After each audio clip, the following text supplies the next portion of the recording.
Home and Away spoilers. Rue discovers Eliza's fiery secret. This week on Home and Away in Australia, Rue fears for her safety as the evidence against Eliza mounts. Rue's new foster child Eliza Sherwood has already managed to make some waves in the few short weeks she's been in Summer Bay. But some shocking news could make Rue wonder whether she's severely underestimated the 14-year-old. Eliza came to Rue as an emergency placement last month, after her last foster home was destroyed in a fire. Her fellow foster siblings were still inside as the fire took hold. And all Eliza was able to save was her music box, in which she kept her most precious possessions. But as Eliza settled in that evening, we saw that she was keeping some disturbing items hidden away in the box, including a lock of blonde hair, a photo with two faces scratched out, and more significantly, a lighter. As Rue began homeschooling Eliza, she began to exhibit a strange fascination with medical science, or more specifically the process of surgery. Eliza began looking up the techniques for major operations, as well as the implements required, and started watching videos, which Rue found a little disconcerting. Both Alf and Marilyn have already voiced their concerns about Eliza's odd demeanor. But Rue pointed out that they had promised to support her in bringing a foster child to Summer Bay House, and reminded them of what Eliza had been through. Unbeknownst to them all, however, Eliza had already swiped a fishing knife from Alf after spotting it in his bait shop, and had added it to the collection in her music box. Eliza also expressed an interest in babies, demonstrated when she walked up to stranger Harper in the surf club and placed her hand on her belly, hoping to feel the baby. She went on to steal an ultrasound printout from Tane's bag as she attended her first session of the youth program, which is when she found herself at odds with fellow student Scott. Unhappy at his insistence that she return the scan to Tane, Eliza floored Scott with a punch to the nose. It seemed progress was being made when Eliza later apologized to Scott. But when he later took her new phone off her in order to input his number, a furious Eliza smashed a bottle and threatened him with it. When Rue asked Cash for some background on Eliza, he did some digging and found that Eliza had been forcibly removed from her parents at a young age before being placed in the custody of her grandmother. When Eliza was 10 years old, her gran died after falling down the stairs. Eliza was found hiding in a cupboard and refused to leave, with police forced to drag her out so the coroner could get to her gran's body.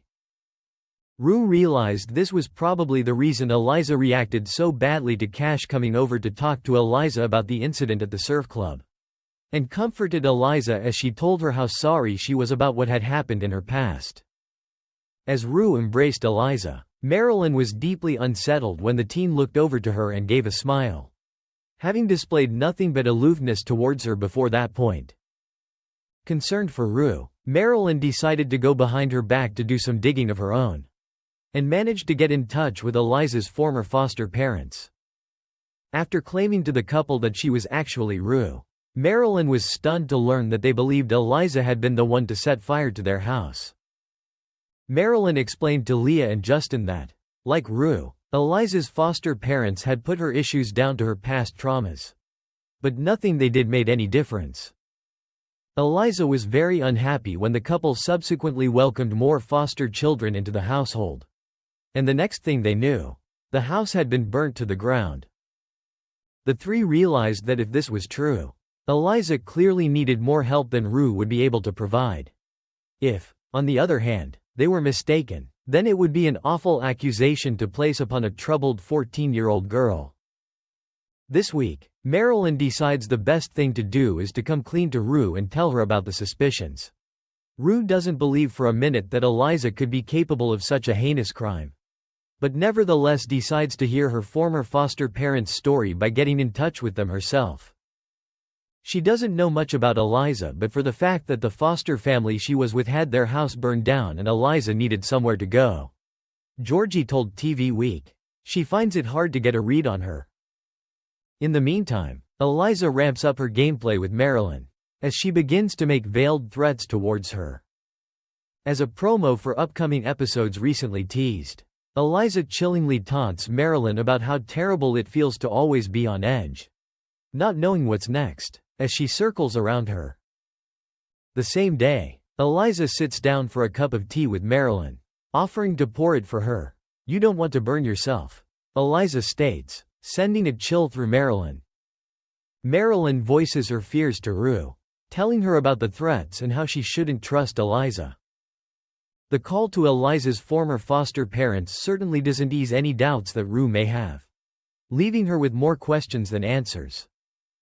But when Eliza discovers what Marilyn and Rue have been up to, she feels betrayed. Rue's guilt soon turns to anger towards Marilyn, furious at what her meddling has caused. As Marilyn decides to go and stay with Irene at the beach house for a while, Rue is left alone in the house and decides to have a look around Eliza's room. She draws a blank before spotting the music box, which she had been particularly protective over on her arrival. As Rue takes a look inside, she's shocked by what she finds: the scratched-out photo, a wad of cash, Alf's missing knife, and the lighter. When Rue then goes to leave, she finds Eliza standing in the doorway. Has she been caught red-handed? Thanks for watching and stay tuned for more movie spoilers next week. Goodbye and see you again.